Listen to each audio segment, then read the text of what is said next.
Welcome in, everybody. We are joined by Evansville Purple Aces head coach Wes Carroll. You may most notably know them as the team that had Tennessee on the ropes in the Knoxville Super Regional last year, clinching that Game 2 win, forcing a Game 3. Coach, first question right off the bat, how do you build off that success heading into the 2025 season?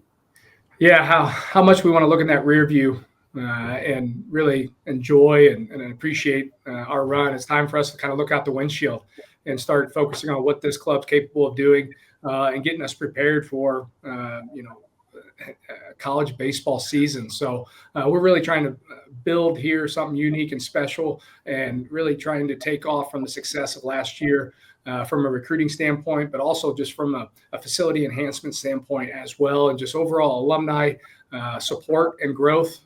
We re-engaged a significant amount of alumni, supporters, friends, and family members last year with our run, but now it's time to retain them. And that's about being able to go out there and provide a great student-athlete experience and compete with Aces script across our chest with pride.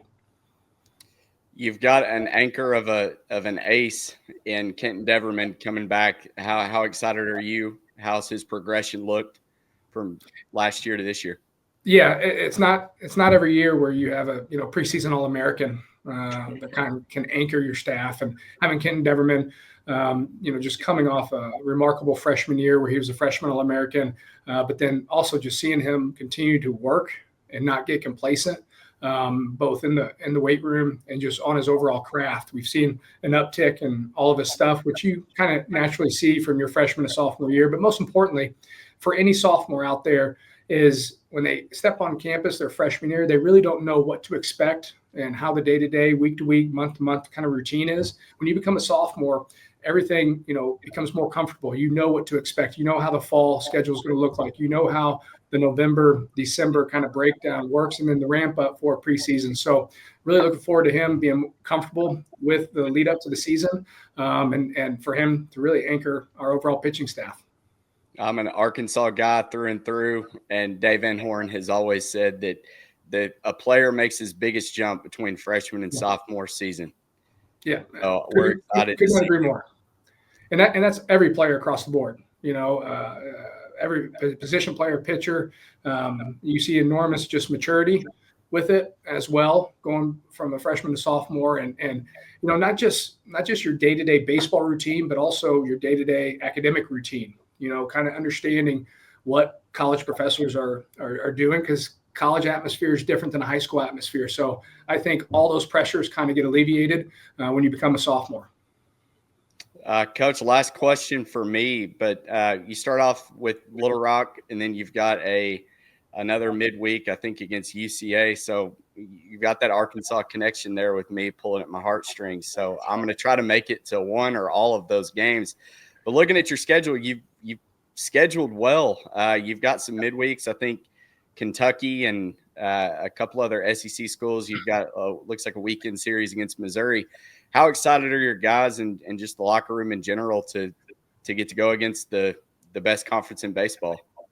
Yeah, we made a kind of a shift from 2018, where we wanted to have a challenging schedule and get ourselves prepared for Missouri Valley Conference baseball. We've done it the last couple of years. Last year, we were 9-15 out of the gates, but I really believe that it helped prepare us for Missouri Valley Conference pitching, and I believe this year is going to be no different. Unfortunately, we are on the road a significant amount this year. We only have 18 home games, but how I look at it is we've got a lot of new players within our program, a lot of young players in our program. And I really think it's going to help the chemistry. Whenever you get on a bus and you're in a hotel and you spend time together and it's forced time together, I really think something organic can happen with your culture. And so that's what I'm kind of looking forward to. Obviously, we're chomping at the bit like everybody else in the country right now, a week out from opening day. But I feel like we've put ourselves in a position to have a really competitive overall schedule. If you look at the mid-majors that are on our schedule are really talented, and it's going to help us. They have really good pitching, and it's going to prepare us for that. And then we're located in such a great position where we can have some powerhouse midweeks, Kentucky, Indiana, Vanderbilt, and then SEMO. SEMO is a very, very good program as well. So we're kind of fortunate that we have these, we're in this location to be able to play high-level talent on midweeks. Nick? Yeah, well, I'm going to switch it up a little bit.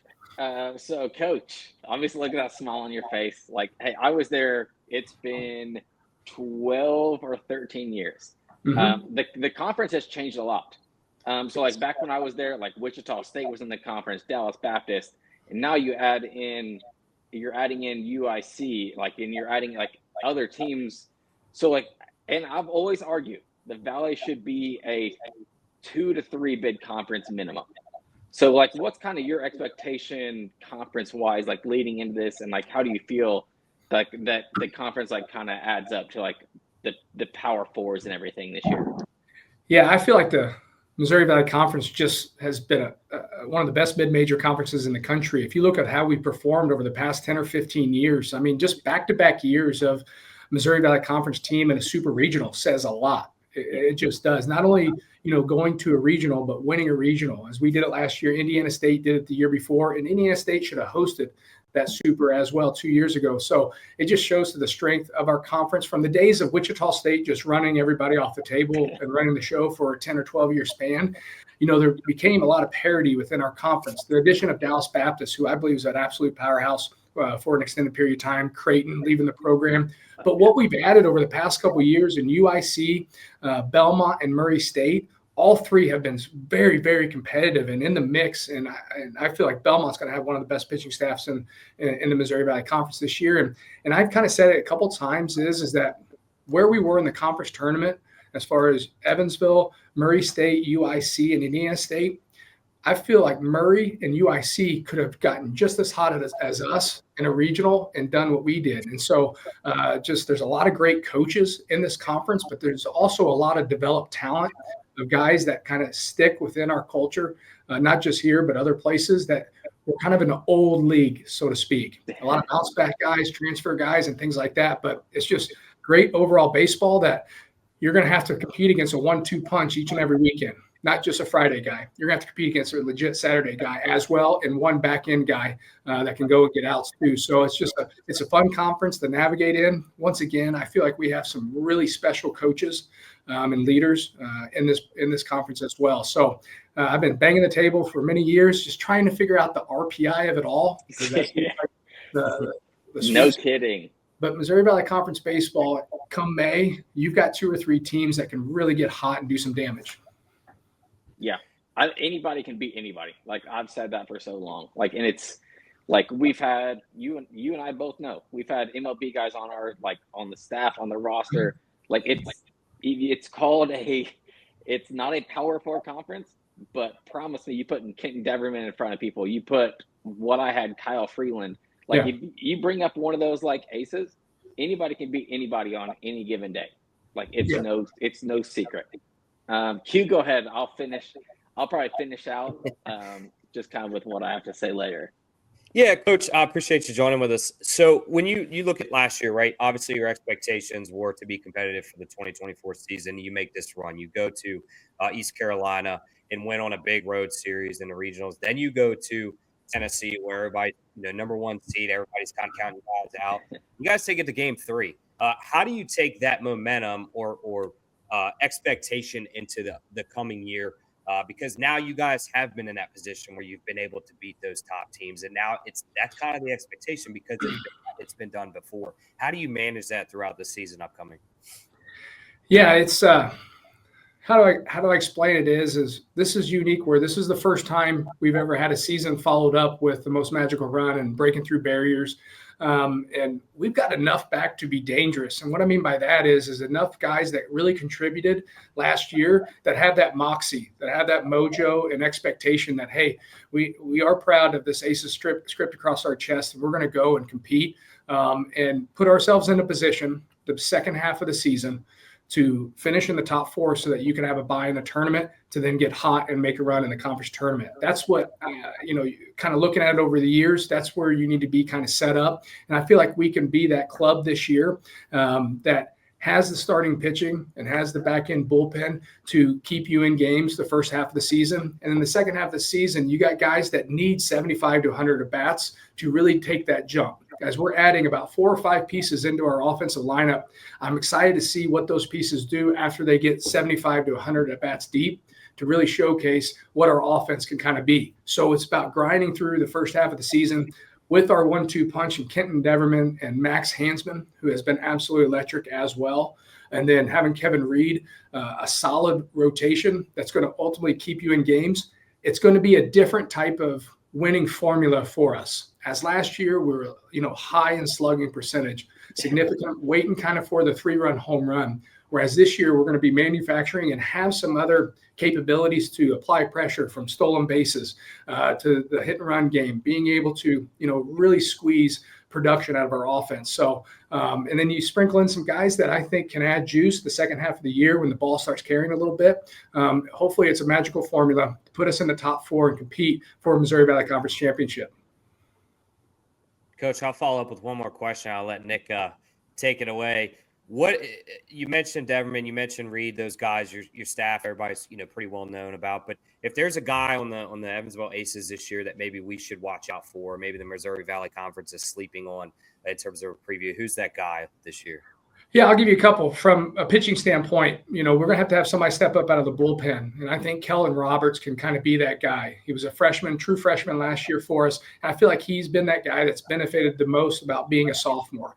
His stuff has really had to tick up, and he's got the kind of mojo to him and the confidence. And I mean, the fastball plays extremely well at 93, and then the firm slider that he has a lot of confidence in. That's one of those guys at the end of the year that's, if he stays healthy, continues to develop, that's going to be a very important piece for us. But from an offensive standpoint, obviously you got Kyle McGinnis back, Ty Rumsey, Harrison Taubert back. I mean, those pieces are pretty important. But Brody Pert, who's a true freshman for us last year, kind of a spot starter at second base, him moving over to shortstop. I feel like his ceiling is so darn high. And he's really had a great fall in preseason, and it's going to be a staple in the top to middle of our lineup. So those are a couple names to kind of think of. But also, we got a healthy Evan Wagner back behind the plate, being able to have him in the mix consistently as well. So it's going to be a formidable defense with our offense really the second half of the season clicking.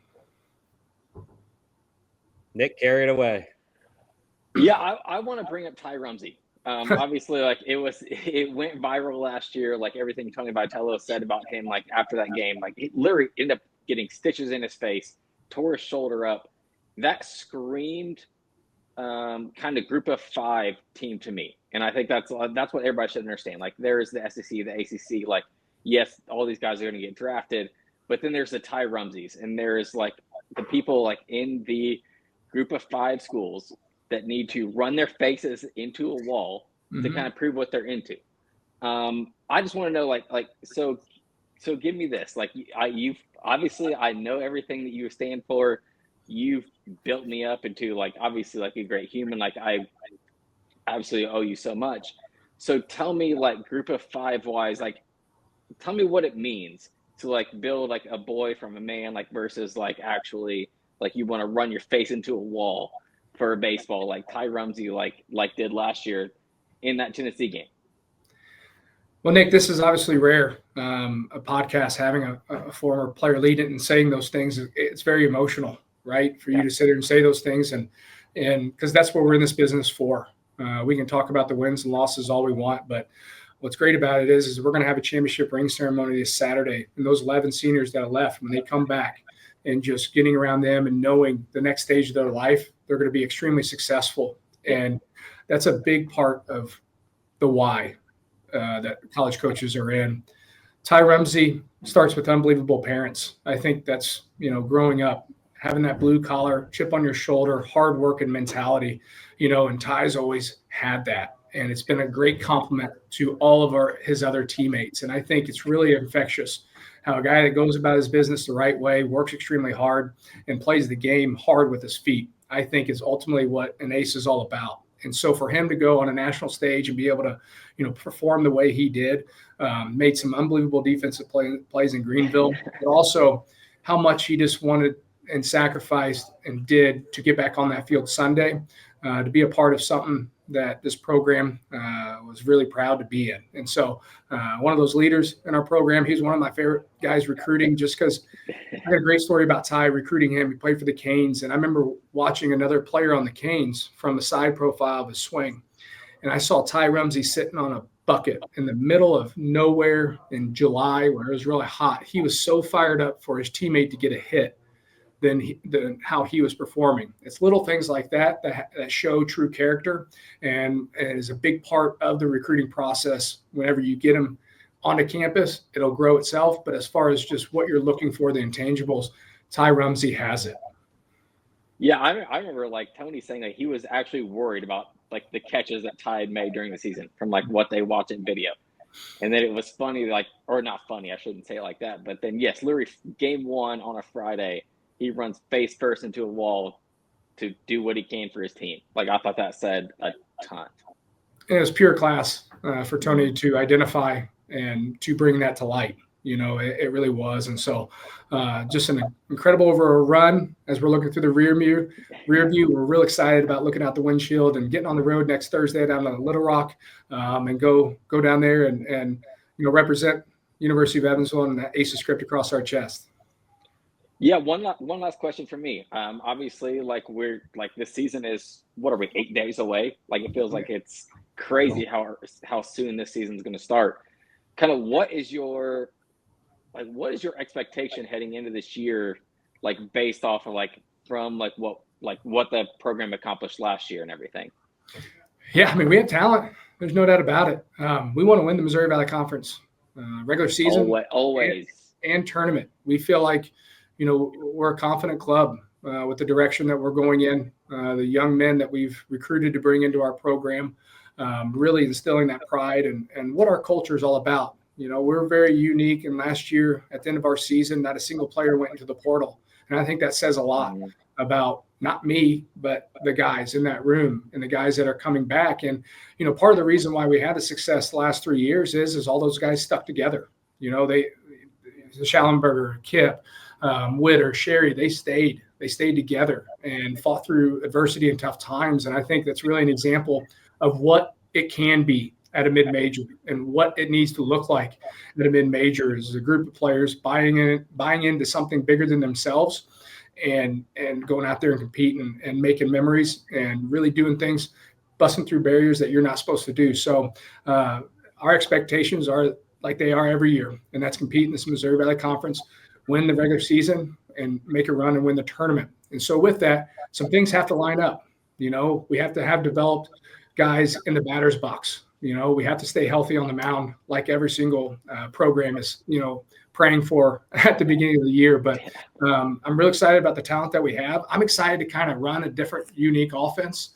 Yes, I'm going to miss a lot of the 3-run home runs and things like that.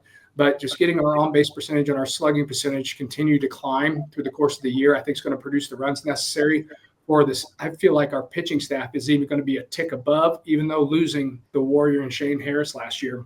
But I feel like we're going to definitely compete on the mound. So, and that's where it all begins, right? Being able to have a 1-2 punch in this conference is so critical and crucial. Keeping those guys healthy, they're just going to keep us in every single weekend. So just really look forward to it. And lastly, man, college baseball has drastically changed over the past 15 years. You know, with all the interest and shows like the ones you guys are putting the time and effort into, it is fabulous just where college baseball growth has come from a lot of different media outlets, but just having the overall interest, because I feel like it's a very special, unique sport with that aluminum bat in your hand. Yeah, we say it all the time. It is the most underrated sport out there. Yeah. And the more people that we can get involved in it, they're going to fall in love with it, just like we all did. Coach, I'll leave you with one last question to kind of wrap it up, put a bow on everything we've talked about here. Evansville gets back to the regionals if our starting pitching stays healthy in the middle of our lineup, the second half of the season starts banging. That's what's going to happen. And things have to go your way. Have to go your way. Yeah. You know, for us to get in regional, we're going to have to be clicking at all cylinders at certain times of the year. We're going to have to be able to compete on the road. We're on the road a significant amount. So, but yeah, we're always searching for the best version of our club come May. And that's always the challenge that coaches have. And I'm looking forward to seeing what the best version of this club can be in May. Well, Coach, thank you very much for joining us. We wish you all the best in the 2025 season. Thanks so much, guys. Keep rocking.